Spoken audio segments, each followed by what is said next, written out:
to discuss about aggregate crushing value test. Then next step to use aggregate crushing value test. Strength हम इसे क्या निकाल दें, strength of aggregate, जो हमारा strength क्या आएगा aggregate का. Then definition है, the aggregate crushing value gives a relative measure of the resistance of an aggregate to crushing under a gradually applied compressive load. Aggregate हम यूज़ करेंगे 10, 20 और 12.5, 10 और 2.36 mm का एग्रीगेट हम लेंगे. ये हमारे पास इसका मोल्ड है, ये प्लंजर और ये हमारा base plate. 15 centimetre open ended cylinder हम ये हमारा ये होता है. ये हमारा प्लंजर है और ये हमारा बेस प्लेट है. आइए हम क्या यूज़ करते हैं, 2386 पार्ट 4 1963 रिफ्रेम्ड हो चुका है 2002 में. ठीक है, मेथड हम मैकेनिकली पार्ट 4 से हम यूज़ करते हैं. देन आती है बात टैंपिंग रोड की. टैंपिंग रोड हमारी है 45 to 60 सेंटीमीटर लॉन्ग होती है और 16 mm डाया होता है उसका. ठीक है ना, ओपन एंडेड होती है. फिर वेइंग बैलेंस हम यूज़ करते हैं. अभी हम यूजेस की बात करते हैं. सीव हम यूज़ करेंगे 12.5, 10 और 2.36. ओके, ये हमारी सीव्स यूज़ होंगी. एंड लास्ट में हम कंप्रेशन टेस्टिंग मशीन CTM का यूज़ करेंगे, जो हमारा यूज़ होगा. उसके बाद हमारा मीजरिंग सिलेंडर, जिससे हमें मीज़र करना है, ये हमारा मीजरिंग सिलेंडर है. ये हमारा 11.5 सेंटीमीटर उसका डाया और 18 centimetre long. Sample to be used हम 12.5 का पासिंग और 10 का रिटेन हम यूज़ करेंगे. हमें सैम्पल हमें चाहिए है एग्रीगेट का. ओके, ये हमें टेस्टिंग में यूज़ होगा. उसके बाद हमने टेस्टिंग को स्टार्ट किया. प्रोसीजर मीजरिंग में फर्स्ट लेयर में फिल किया. 25 ब्लोज हमें देने हैं फर्स्ट लेयर में. सेकंड लेयर हमने उसको फिलिंग किया. 3 लेयर में फिल किया. Each layer is 25 blows and then weighted और द बैलेंस W1. वो हमारा क्या होगा, W1. Okay, then base plate. फिर हमारा जो 15 सेंटीमीटर सिलेंडर है, उसको हमने उसमें डाला, टैंप किया. 25 ब्लोज हमने फिर दोबारा से टैंप किया. उसको बेस को अच्छे से क्लीन किया. देन प्लंजर को हमने उस पर सेट कर दिया है. ओके, देन समझ आया. उसके बाद हमने उसको डायरेक्टली लेकर गए CTM में और CTM में हमने सेट कर दिया. अब CTM में जब हमने सेट किया तो हमारा 40 टन्स इन 10 मिनट्स.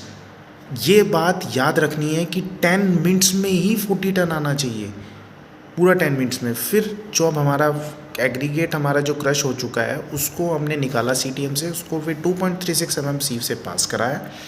पासिंग कराने के बाद W2 हमने लिया. पासिंग वेट भी ले सकते हैं और हम रिटेन वेट भी, हमने रिटेन वेट लिया. हमारा टोटल वेट W. ठीक है, तो हमारा W2 क्रशिंग वैल्यू क्या है, W2 divide by W1 minus W. Okay, aggregate into 100.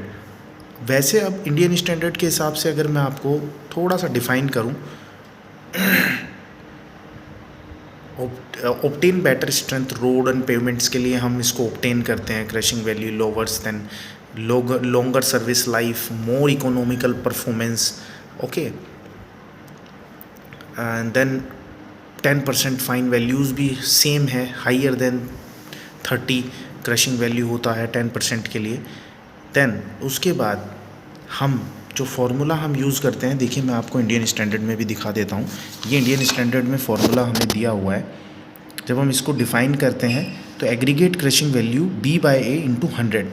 Then B क्या है हमारा, weight of fraction passing the appropriate sieve. मतलब जो हमारा सीव से 2.36 mm पे क्रशिंग जब हमारा हो चुका, CTM से हम सैंपल को बाहर लेकर आ गए, उसके बाद जो हमारा सैंपल हमने पास कराया 2.36 mm से, वो हमारा पासिंग वेट वो हमें B है. Weight of surface dry sample, जो हमने स्टार्टिंग में SSD सैंपल हमने 3 लेयर्स में मीजरिंग किया था, मीजरिंग सिलेंडर में मीज़र किया था. 11.5 सेंटीमीटर जिसका डाया था और 18 सेंटीमीटर हमारा उसका मीजरिंग सिलेंडर था. उससे जो हमने मीज़र किया हमने सैंपल वेट, वो हमारा सैंपल वेट A होगा इंटू 100. इससे हमारा एग्रीगेट क्रशिंग वैल्यू आ जाता है. एक चीज़ और बताऊंगा मैं आपको, इसमें हमें रिपोर्ट, जो हमें रिज़ल्ट रिपोर्ट करना होता है, the mean of the two result shall be reported. Two result हमें रिपोर्ट करने ही करने पड़ते हैं। इसका मतलब इसलिए बोल रहे हैं इस वजह से क्योंकि टू रिज़ल्ट से हमें एक एक्यूरेसी पता चलती है कि हमने पहला टेस्ट किया देन सेकंड उसी सैंपल का दोबारा टेस्ट सैंपल किया, तो उससे हमें ये पता चलता है कि हमने कैसे हमारा रिज़ल्ट में वेरिएशन कितना है। ये हमारा इंडियन स्टैंडर्ड है, आप इसको रीड कर सकते हैं। 2386 पार्ट 4 बहुत अच्छे से टेस्ट प्रोसीजर है। ये भी ध्यान रखना है 10 minutes total load shall be 40 ton, मतलब 10 मिनट्स कंप्लीट 10 मिनट्स में आपको 40 टन ही लोड कंप्लीट करना है। तो ये नहीं कि 10 मिनट से पहले ही कंप्लीट कर दो, चाहे 10 मिनट्स में ही कंप्लीट करना है, ये बात ध्यान रखनी है। तो ये हमारा टेस्ट है क्रशिंग वैल्यू एंड देन इसी से सेम बेस्ड हमारा 10% फाइन वैल्यू भी सेम रहता है। Okay, thank you so much and मुझे लगता है कि आपको अच्छे से समझ आया होगा and thank you so much for